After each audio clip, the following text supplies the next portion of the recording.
বিসমিল্লাহির রহমানির রহিম। আসসালামু আলাইকুম ওয়া রাহমাতুল্লাহ। এতেকাফের রহস্য ও ফজিলত। কেন এই আমল এত গুরুত্বপূর্ণ? প্রিয় ভাই, বোন, বন্ধুগণ, রমজান মাস আল্লাহর পক্ষ থেকে মুমিনদের জন্য এক অনন্য নিয়ামত। এই মাসে প্রতিটি নেক আমলের প্রতিদান বহুগুণ বাড়িয়ে দেওয়া হয়। রোজা, তারাবি, দান সাদকা, কোরআন তিলাওয়াত সবকিছুর মাঝেও একটি বিশেষ ইবাদত আছে যা মানুষকে আল্লাহর নৈকট্যের এক গভীর স্তরে নিয়ে যায়। সেই ইবাদতের নাম এতেকাফ। এতেকাফ মূলত আল্লাহর সন্তুষ্টি লাভের উদ্দেশ্যে নির্দিষ্ট সময় মসজিদে অবস্থান করা এবং নিজেকে দুনিয়ার ব্যস্ততা থেকে আলাদা করে সম্পূর্ণভাবে ইবাদতে নিমগ্ন করা। এটি কেবল একটি ইবাদত নয়, বরং আত্মাকে পরিশুদ্ধ করার একটি অসাধারণ সুযোগ। তাই ইসলামে এতেকাফকে অত্যন্ত গুরুত্ব দেওয়া হয়েছে। এই ভিডিওতে আমরা জানব এতেকাফের প্রকৃত রহস্য, এর ফজিলত এবং কেন এই আমল একজন মুসলিমের জীবনে এত গুরুত্বপূর্ণ। এতেকাফ কি? আরবি শব্দ ইতিকাফ অর্থ হল কোনো কিছুর সাথে লেগে থাকা বা নিজেকে সীমাবদ্ধ রাখা। ইসলামী পরিভাষায় এতেকাফ বলতে বোঝায় আল্লাহর সন্তুষ্টির উদ্দেশ্যে মসজিদে অবস্থান করে ইবাদতে নিমগ্ন থাকা। রমজানের শেষ দশকে এতেকাফ করা সুন্নাতে মুয়াক্কাদা, অর্থাৎ এটি এমন একটি সুন্নাহ যা মহানবী নিয়মিত পালন করতেন এবং তার উম্মতকেও উৎসাহ দিয়েছেন। হাদিসে এসেছে, রসূলুল্লাহ সাল্লাল্লাহু আলাইহি ওয়াসাল্লাম রমজানের শেষ 10 দিন এতেকাফ করতেন, তার ইন্তেকালের আগ পর্যন্ত। এই হাদিস থেকে বোঝা যায় এতেকাফ ছিল নবীজির অত্যন্ত প্রিয় একটি আমল। এতেকাফের মূল উদ্দেশ্য। এতেকাফের প্রধান উদ্দেশ্য হল মানুষকে আল্লাহর দিকে ফিরিয়ে আনা। মানুষ দুনিয়ার ব্যস্ততায় অনেক সময় আল্লাহকে ভুলে যায়। কাজ, ব্যবসা, পরিবার, সামাজিক দায়িত্ব সব মিলিয়ে হৃদয় ধীরে ধীরে দুনিয়ামুখী হয়ে পড়ে। এতেকাফ সেই হৃদয়কে আবার আল্লাহর দিকে ফিরিয়ে আনার একটি সুযোগ। যখন একজন মানুষ মসজিদে অবস্থান করে, তখন তার মনোযোগ থাকে কেবল নামাজ, কোরআন তিলাওয়াত, জিকির, দোয়া। এভাবেই একজন মুমিন নিজের আত্মাকে নতুন করে গড়ে তুলতে পারে। এতেকাফের আধ্যাত্মিক রহস্য। এতেকাফের ভেতরে লুকিয়ে আছে গভীর আধ্যাত্মিক রহস্য। প্রথমত, এটি মানুষের হৃদয়কে পরিশুদ্ধ করে।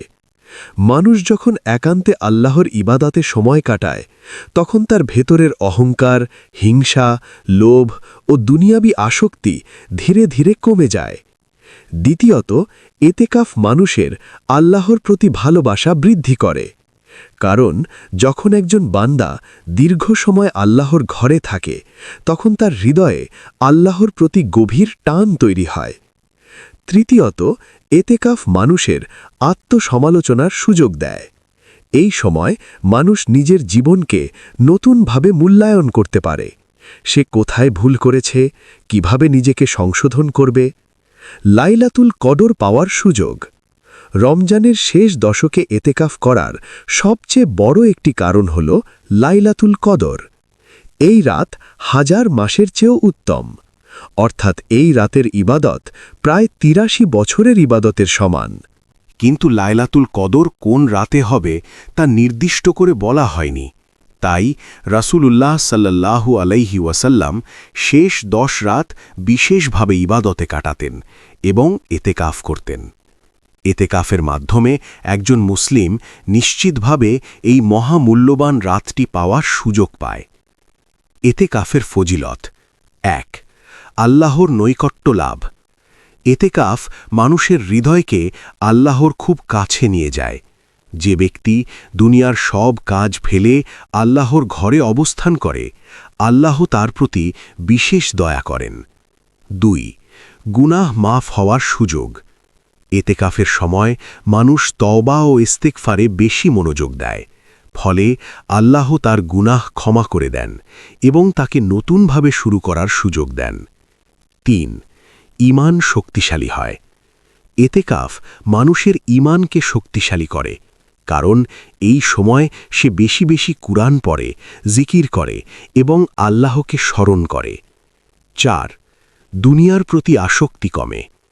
এতেকাফ মানুষকে বুঝিয়ে দেয় দুনিয়া স্থায়ী নয়। মসজিদে কয়েকদিন কাটালে মানুষ উপলব্ধি করে আসল জীবন হল আখিরাতের জীবন। ৫. অন্তরের প্রশান্তি লাভ। আজকের ব্যস্ত পৃথিবীতে মানুষ মানসিকভাবে ক্লান্ত হয়ে পড়ে। এতেকাফ সেই ক্লান্ত হৃদয়কে প্রশান্তি দেয়। এতেকাফ মানুষের জীবনে কি পরিবর্তন আনে? অনেক মানুষ এমন আছেন যারা জীবনের মোড় ঘুরিয়ে দিয়েছেন একটি এতেকাফের মাধ্যমে। কারণ এতেকাফ মানুষকে নিজের সাথে সময় কাটানোর সুযোগ দেয়। সে তখন চিন্তা করে, আমি কেন সৃষ্টি হয়েছি? আমার জীবনের উদ্দেশ্য কি? আমি কি আল্লাহর সন্তুষ্টির পথে আছি? এই প্রশ্নগুলোর উত্তর খুঁজতে খুঁজতেই মানুষের জীবনে বড় পরিবর্তন আসে।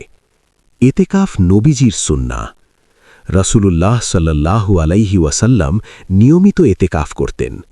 তিনি রমজানের শেষ 10 দিন মসজিদে অবস্থান করতেন এবং পুরো সময় ইবাদতে কাটাতেন। 1 বছর তিনি কোনো কারণে এতেকাফ করতে পারেননি।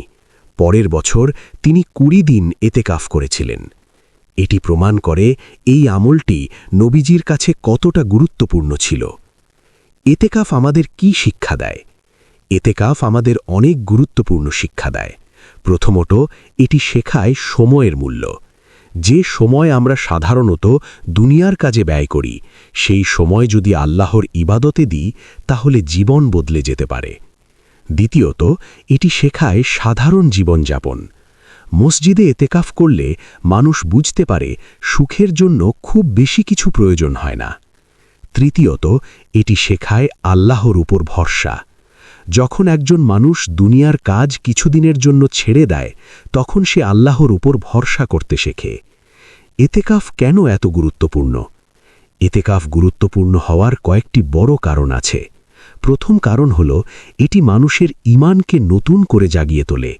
দ্বিতীয় কারণ, এটি আল্লাহর নৈকট্য পাওয়ার একটি বিশেষ মাধ্যম। তৃতীয় কারণ, এটি লাইলাতুল কদর পাওয়ার সুযোগ বৃদ্ধি করে। চতুর্থ কারণ, এটি মানুষের জীবনে আত্মিক পরিবর্তন আনে। এতেকাফ একটি আধ্যাত্মিক রিট্রিট। আধুনিক ভাষায় বলতে গেলে এতেকাফ হল একটি আধ্যাত্মিক রিট্রিট, যেখানে মানুষ দুনিয়ার ব্যস্ততা থেকে দূরে গিয়ে নিজের আত্মাকে পরিশুদ্ধ করে। আজকের যুগে মানুষ মানসিক চাপ, উদ্বেগ এবং হতাশায় ভুগছে। এতেকাফ সেই হৃদয়ের জন্য এক অসাধারণ চিকিৎসা। কারণ এখানে মানুষ কেবল আল্লাহর সাথে সময় কাটায়। এতেকাফ আমাদের সমাজের জন্যও গুরুত্বপূর্ণ। এতেকাফ শুধু ব্যক্তিগত ইবাদত নয়, এটি সমাজের জন্যও গুরুত্বপূর্ণ। কারণ যখন সমাজে কিছু মানুষ আল্লাহর ইবাদতে নিজেকে উৎসর্গ করে, তখন আল্লাহ সেই সমাজের ওপর রহমত নাজিল করেন। মসজিদে এতেকাফকারীরা পুরো উম্মার জন্যে দোয়া করে। তারা মানুষের হিদায়ত ও কল্যাণ কামনা করে। বন্ধুগণ, এতেকাফ একটি অসাধারণ ইবাদত যা মানুষের হৃদয়কে আল্লাহর সাথে গভীরভাবে যুক্ত করে। এটি আমাদের শেখায় দুনিয়ার ব্যস্ততার মাঝেও কিছু সময় আল্লাহর জন্যে রাখা কতটা জরুরি। রমজানের শেষ 10 দিন হল জীবনের সবচেয়ে মূল্যবান সময়গুলোর একটি। এই সময়ে যদি আমরা এতেকাফের মাধ্যমে আল্লাহর ঘরে কাটাতে পারি, তাহলে আমাদের জীবন সত্যিই বদলে যেতে পারে। হয়তো একটি এতেকাফই আপনার জীবনের নতুন সূচনা হতে পারে। তাই আসুন আমরা চেষ্টা করি কমপক্ষে জীবনে একবার হলেও এতেকাফ করার। কারণ কে জানে, সেই এতেকাফই হয়তো আমাদের জীবনের সবচেয়ে বড় রহমতের দরজা খুলে দেবে। এতেকাফের রহস্য ও ফজিলত, কেন এই আমল এত গুরুত্বপূর্ণ? দ্বিতীয় পর্ব। প্রথম পর্বে আমরা এতেকাফের গুরুত্ব, রহস্য ও আধ্যাত্মিক প্রভাব সম্পর্কে আলোচনা করেছি। এখন দ্বিতীয় পর্বে আমরা জানব এতেকাফের নিয়ম, করণীয় আমল, কিছু গুরুত্বপূর্ণ দোয়া এবং এমন কিছু বিষয় যা এতেকাফকে আরও ফলপ্রসূ করে তোলে। রমজানের শেষ দশক হল মুমিনদের জন্য এক বিশেষ সময়। এই সময় আল্লাহর রহমত, ক্ষমা ও নাজাতের দরজা ব্যাপকভাবে খুলে দেওয়া হয়। তাই যারা এই সময় এতেকাফে বসেন তারা যেন আল্লাহর দরবারে নিজেকে সম্পূর্ণভাবে সমর্পণ করেন। এতেকাফের নিয়ম ও শর্ত। এতেকাফ একটি ইবাদত, তাই এর কিছু নির্দিষ্ট নিয়ম রয়েছে। এই নিয়মগুলো জানা থাকলে এতেকাফ আরও সুন্দর ও পরিপূর্ণভাবে পালন করা সম্ভব। ১. নিয়ত করা। প্রতিটি ইবাদতের মূল হল নিয়ত। এতেকাফ শুরু করার সময় অন্তরে এই নিয়ত করতে হয় যে আমি আল্লাহর সন্তুষ্টির জন্য এতেকাফ করছি। এই নিয়ত মানুষকে দুনিয়াবী উদ্দেশ্য থেকে দূরে রাখে এবং ইবাদতের প্রতি আন্তরিকতা বাড়ায়। ২. মসজিদে অবস্থান করা। এতেকাফের সবচেয়ে গুরুত্বপূর্ণ শর্ত হল মসজিদে অবস্থান করা। পুরুষদের জন্য মসজিদে এতেকাফ করা জরুরি, কারণ মসজিদই হল ইবাদতের কেন্দ্র। মসজিদের পরিবেশ মানুষকে আল্লাহর স্মরণে রাখে এবং দুনিয়ার চিন্তা থেকে দূরে রাখে। ৩. নির্দিষ্ট সময় পর্যন্ত থাকা। রমজানের এতেকাফ সাধারণত শেষ 10 দিন করা হয়, অর্থাৎ 20 রমজানের সূর্যাস্তের আগে মসজিদে প্রবেশ করে ঈদের চাঁদ দেখা পর্যন্ত অবস্থান করা। এই সময়টুকু ধৈর্য ও আন্তরিকতার সাথে কাটানোই এতেকাফের মূল সৌন্দর্য। এতেকাফে করণীয় গুরুত্বপূর্ণ আমল।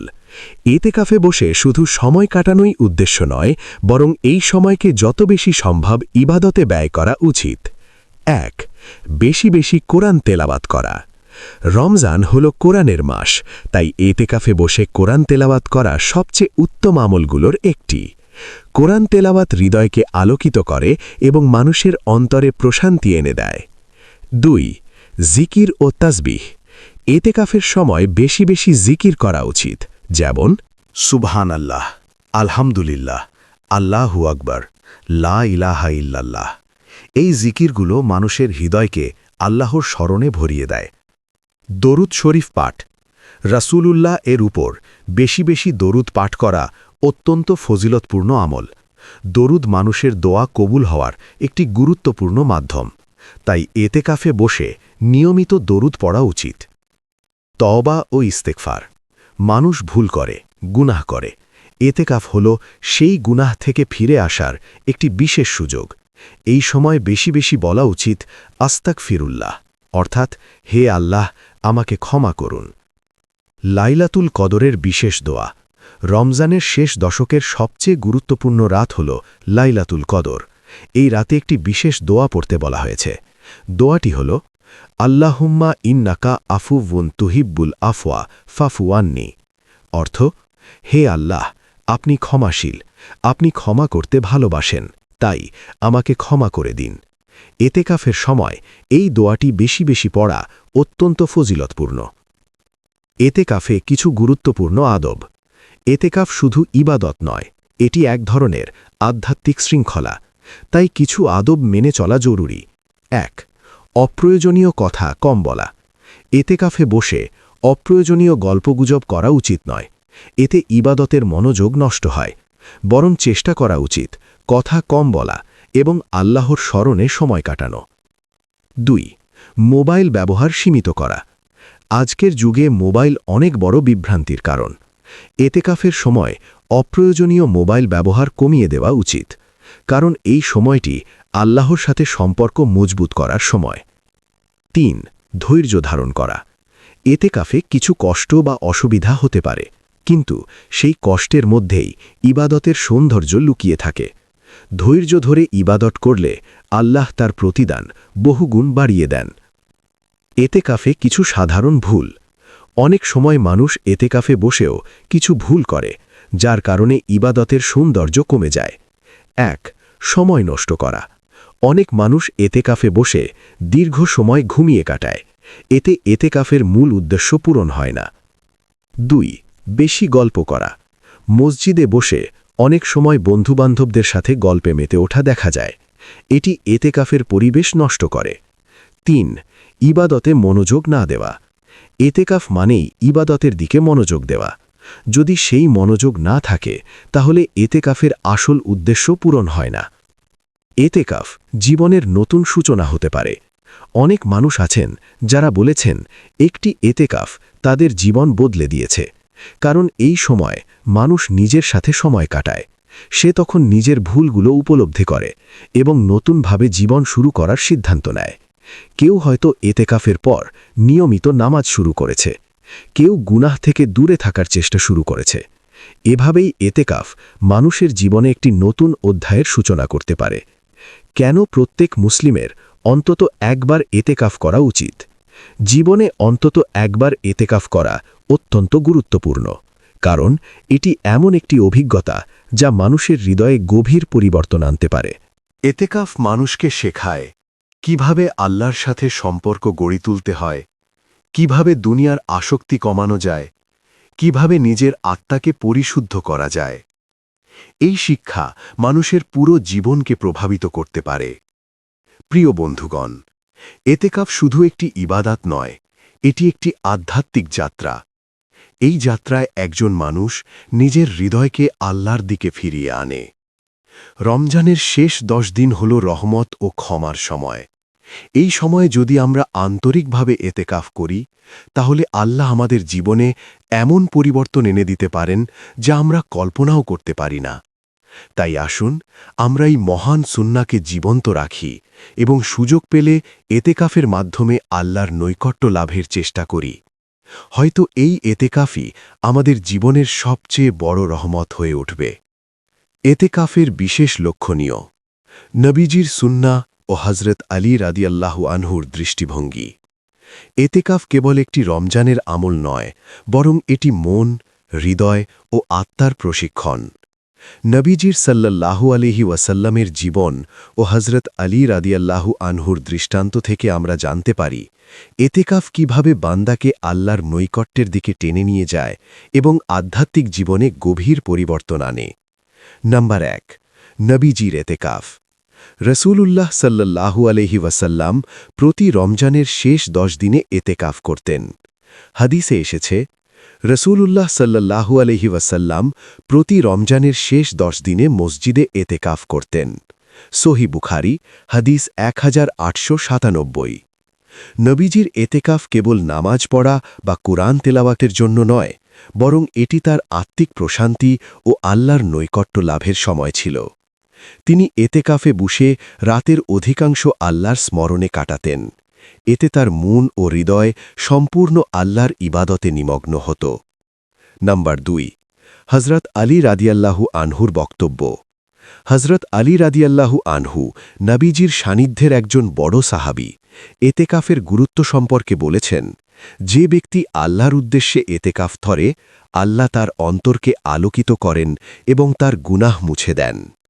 হজরত আলী রাদিয়াল্লাহু আনহু এই উক্তির মাধ্যমে এতেকাফকে হৃদয় পরিশোধনের মাধ্যম হিসেবে উপস্থাপন করেছেন।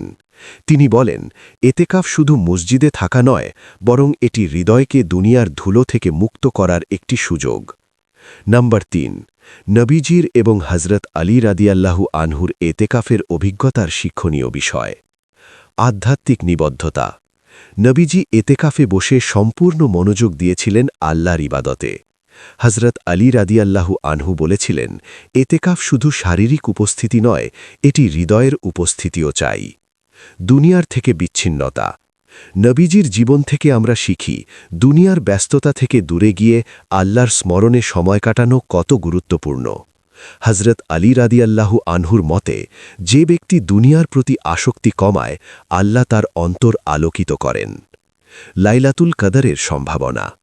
নবীজি সাল্লাল্লাহু আলাইহি ওয়াসাল্লাম শেষ দশকে এতেকাফ করতেন, কারণ লাইলাতুল কদর এই সময় হতে পারে। হজরত আলী রাদিয়াল্লাহু আনহু বলেছেন, এই রাতের ইবাদতকে ছোট বা নগণ্য ভাবার সুযোগ নেই।